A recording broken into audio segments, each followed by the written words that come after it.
ወትሮም የኢትዮጵያዊነት መገለጫ የሆነው በጎነት አሁን እየተጠናከረ መንግስትም ትኩረት ሰጥቶት ክረምት ከበጋ እየተከናወነ ይገኛል። የማዕከላዊ ኢትዮጵያ ክልልም ሰኔ 16 ቀን 2018 ዓ.ም በይፋ ያስጀመረው የክረምት በጎ ፈቃድ አገልግሎት ተግባራት የእስካሁኑ አፈጻጸም ላይ የክልሉ የበጎ ፈቃድ አገልግሎት አብይና ቴክኒክ ኮሚቴ እንዲሁም የፌዴራል ድጋፍና ክትትል ቡድን በተገኘበት በሆሳና ከተማ ገምግሟል። ይኸው የክረምት በጎ ፈቃድ ተግባር በ15ቱም የትኩረት መስኮች እስከ ቀጣዩ መስከረም ወር ድረስ ይቀጥላል ያሉት በብልጽግና ፓርቲ የማዕከላዊ ኢትዮጵያ ክልል ቅርንጫፍ ጽሕፈት ቤት ኃላፊና የክልሉ በጎ ፈቃድ አገልግሎት አብይ ኮሚቴ ሰብሳቢ ዶክተር ዲላሞ ኦቶሬ ክልላዊ የበጎ ፈቃድ አገልግሎት ተግባሩ በተቀናጀ መንገድ እየተተገበረ እንደሚገኝ ገልጸዋል። ግብርና ሲሆን ለምሳሌ የግብርና ሴክተር ባለቤት የሚሆንበት ሰላም ግንባታ ቢሆን ሰላም ቢሮ ባለቤት የሚሆን እዛ ውስጥ ግን ወጣቶች፣ ሴቶች ሁላችን የምንገኝበት ቫንጋርድ ሆኖ ተጠያቂነት ያለበት ስራ እንደሆነ እያደረገን ይሄ ደግሞ ለውጥ እያመጣ ነው ያለው። ይሄ ተጠናክሮ መቀጠል አለበት። 15ኛ የትኩረት መስክኛ የጨመርንበት ወቅታዊ ስራ ነው። በሁለገብ ነው የስራ ድጋፍ ለመስጠት እርዳታ ለመስጠት ስልጠና ለመስጠት ዜግነታዊ በሆነ ጉዳዮች አገልግሎት ለማግኘት የፋይዳ ጉዳዮች በጣም ክሪቲካል ናቸው።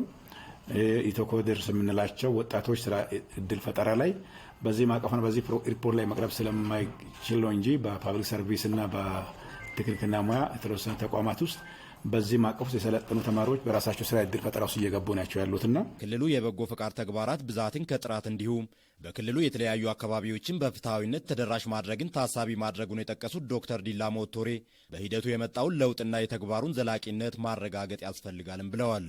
ባጀቱን ማኔጅመንቱን ጥንቃቄ በተሟላበት መልኩ ነው፣ ውጤት ተኮር በሆነ መልኩ ነው እየተመራ ያለው። በዚህ ውስጥ ደግሞ ለወገን ደራሽ ነው የሚለውን ሲተርፍ ሳይሆን ካለን ቀንሰን ከነዳጁ ከጉዞ ከቤት ክራው አብዛኛው ህንጻ ክልሉ እዚህ አካባቢ ላይ ከኔ ጭምር ካለንበት ጭምር ህንጻ ክራይ ነው የምንኖረው።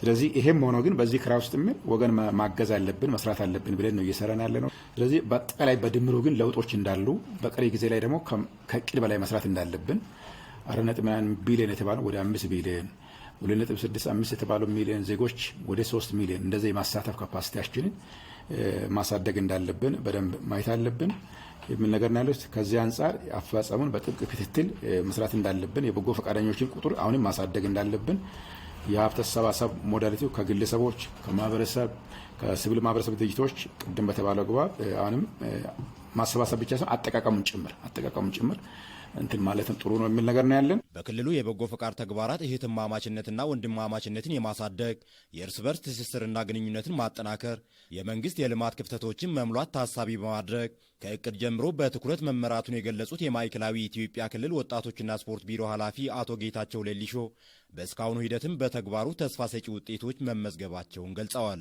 ይሄ ተግባር ደግሞ ሁሉም ሰው በፍላጎት የሚያደርግ ነው። ማንም ሳያስገድድ በራስ ተነሳሽነት ሌሎችን አቅም የሌላቸውን ወላጅ አልባ ህጻናትን፣ አረጋውያንን፣ ሽማግሌዎችን ለማገዝ የሚደረግ ተግባር ነው። ይሄ ተግባር እንደ ክልላችን ትልቅ ባህል እያደረግን ነው ያለን። ከሌሎች ወይም ካለፉት ጊዜያት አንጻር ስንገመግም በጣም ባህል እየሆነ መጥተዋል። ይህን ተግባር ስንጀምር ሁሉም የህብረተሰብ ክፍል በዚህ ጉዳይ ላይ በንቃት በፍቅር ይሳተፋል። ይህንን እንግዲህ በቀጣይም በክልላችን አጠናክረን የምንሄድና ባህል እያደረግን የምንሄድ መሆኑን አነሳለሁ። በሁሉም መስኮች ባቀናቸው በ15ቱም የስምርት መስኮቻችን እጅግ በጣም ተስፋ ሰጪ ውጤቶች ናቸው የተመዘገቡት።